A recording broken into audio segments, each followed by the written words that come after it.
Dibongkar IPW, peran besar Satgasus Merah Putih yang dipimpin Irjen Ferdy Sambo sebenarnya. Dua jabatan mentereng pernah diemban Irjen Pol Ferdy Sambo. Selain sebagai Kadif Propam Polri, Ferdy Sambo Komandan Satuan Tugas Khusus Merah Putih.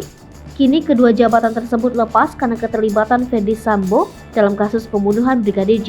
Beda dengan Propam, Satgasus Merah Putih dibubarkan. Terkini, Ketua Indonesia Police Watch Sugeng Teguh Santoso membeberkan sejumlah informasi yang diterimanya mengenai latar belakang pembentukan hingga tugas dari Satgasus Merah Putih yang dipimpin mantan Kadif Propam Polri Irjen Pol Ferdy Sambo.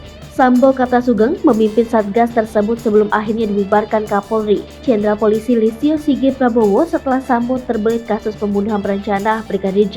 Berdasarkan informasi yang diperolehnya, Sugeng menjelaskan awalnya Satgasus Merah Putih diusulkan oleh Kapolri saat itu, yakni Jenderal Polisi Tito Karnavian, untuk menjaga stabilitas keamanan terkait menguatnya adanya gerakan radikal. Ketika diajukan kepada DPR pada 2017, kata Sugeng, sesungguhnya DPR sudah menolak karena fungsinya akan tumpang tindih dengan satuan kerja Polri yang sudah ada.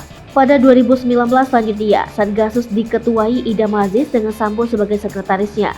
Sambo, kata dia, sudah menjabat sebagai sekretaris Satgasus untuk yang pertama kali. Kemudian ketika terjadi peralihan kepada Idam Aziz sebagai Kapolri, Sambo menjadi ketua Satgasus sampai Satgas tersebut dibubarkan Kapolri. Ia memperkirakan Sambo telah menjadi ketua Satgasus selama 3 periode. Hal tersebut disampaikannya dalam diskusi publik teka-teki Satgasus Merah Putih di kanal YouTube Kontras pada Senin 5 September 2022. Sugeng mengatakan yang dimaksud dengan atensi tersebut tidak dijelaskan dalam sprint tersebut.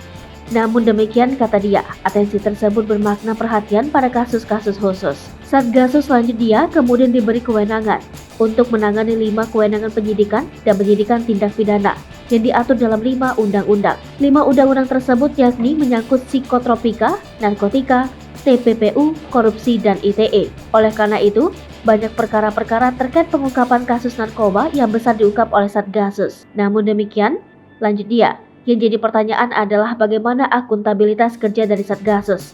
Karena, kata Sugeng, dalam sprint tersebut administrasi penanganan perkara Satgasus melekat pada satuan kerja di Bareskrim administrasinya. Sugeng mengaku baru mengetahui Satgasus tersebut ketika kasus Sambo mencuat.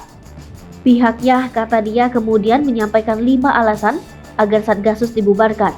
Pertama, Satgasus tersebut adalah polisi elit. Kedua, lanjut dia, terjadi demoralisasi di kalangan polisi yang bukan merupakan anggota Satgasus. Ketiga, kata Sugeng, adanya tumpang tindih kewenangan karena penyelidikan dan penyidikan sebetulnya kewenangan Satreserse. Keempat, kata dia, Satgasus itu tidak memiliki dasar legalitas yang kuat. Kelima, lanjut dia, posisi Sambo sebagai ketua Satgasus bersamaan posisinya sebagai Kadif Propam menimbulkan konflik kepentingan yang sangat besar dan di sana terjadi pemusatan kekuasaan.